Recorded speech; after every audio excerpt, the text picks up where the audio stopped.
Hi, I'm Killian. I'm a photographer and videographer living in Dublin City.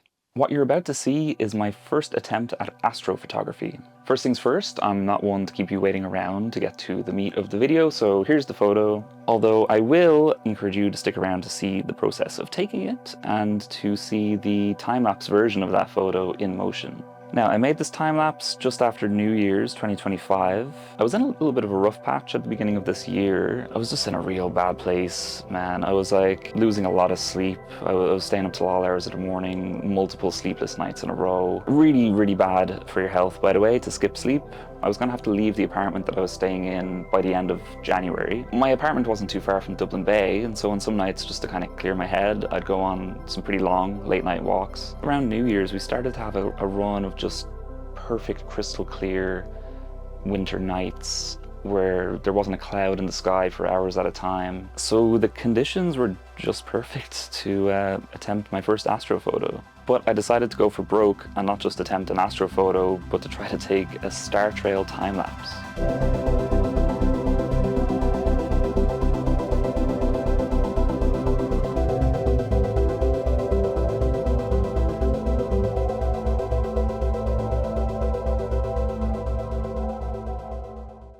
Okay, so for this shot, my gear was actually kept pretty light. I used my main camera that I use for all of my professional work, my Sony a7 IV. The lens was the Sony 50mm f1.8, which I had just recently bought myself as an early Christmas present secondhand. I had a tripod and a little light. This one was pretty important. That roof is sketchy. There's no guardrail around most of the perimeter of the roof. And when I had gone up there the previous night just to scope it out, I slipped on ice and yeah, I was, pretty scared of falling off the roof. And I also packed a thermos of tea because it was going to be a very long, cold night.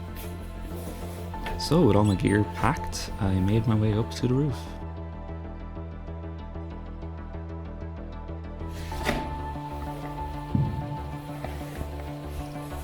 The previous night I had already found an ideal spot.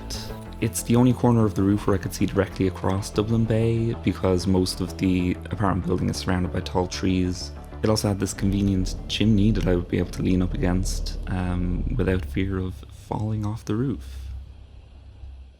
I've just set up the camera.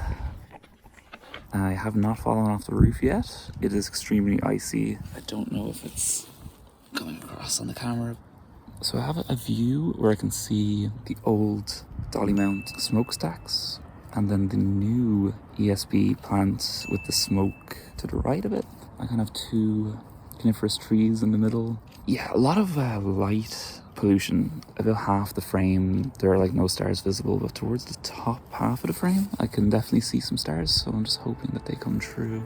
To be honest, I'm looking and all the best stars are kind of directly overhead, which is a shame. Basically, I've got 2.5 hours to kill. I've got my thermos of tea, and I have podcasts and YouTube, and I'm basically, just gonna camp here for a bit. It's actually so chill up here.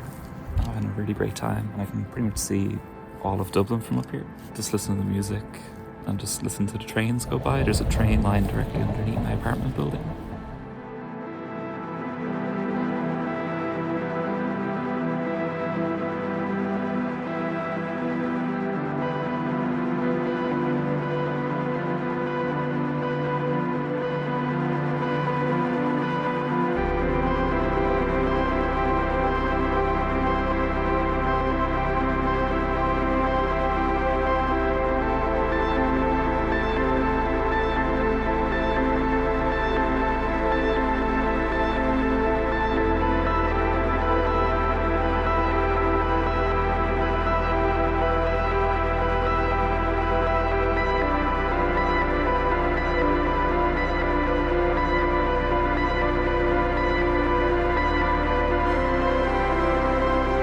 When I finally saw that result, I was so happy. And while I have seen absolutely spectacular star trail photos from other photographers for a first try for me, I'm really happy with how this turned out. And I can definitely see ways in which I can improve next time. I edited the individual frames in Lightroom and then stacked them using StarStax, which is free software, following a really comprehensive tutorial by Alyn Wallace, which I will link down in the description, along with all other technical information and other links. At the end of it all, we end up with a few different outputs.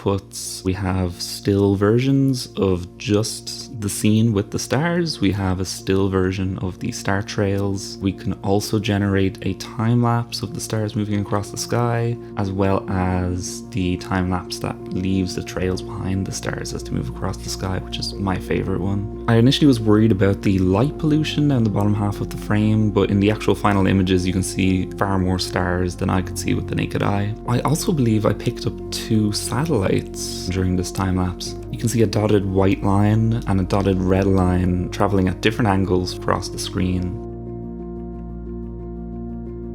Now, things that I could improve in the future. You can tell straight away, but the 50mm has tons of chromatic aberration. It leads to this kind of purpley blue halo around each of the point sources from the stars, and that's really noticeable in this one particularly bright star. This is an older Sony lens and it's on the cheap side, so it's not very well corrected.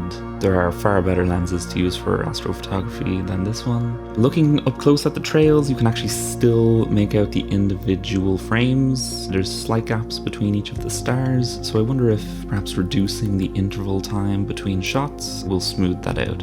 As well, with my subject being so far away, it's quite small in the frame. I could probably do it getting up close to a smaller subject and having it take up more of the frame, just kind of balance the composition out a bit better. But yeah, I will definitely be following up on this. I had a really great time. I really work well at night by myself. It's very calm. Insomnia can actually be a creative outlet, I suppose, so maybe a few more sleepless nights this year and I might be able to make a few more photography videos. I'll see you then.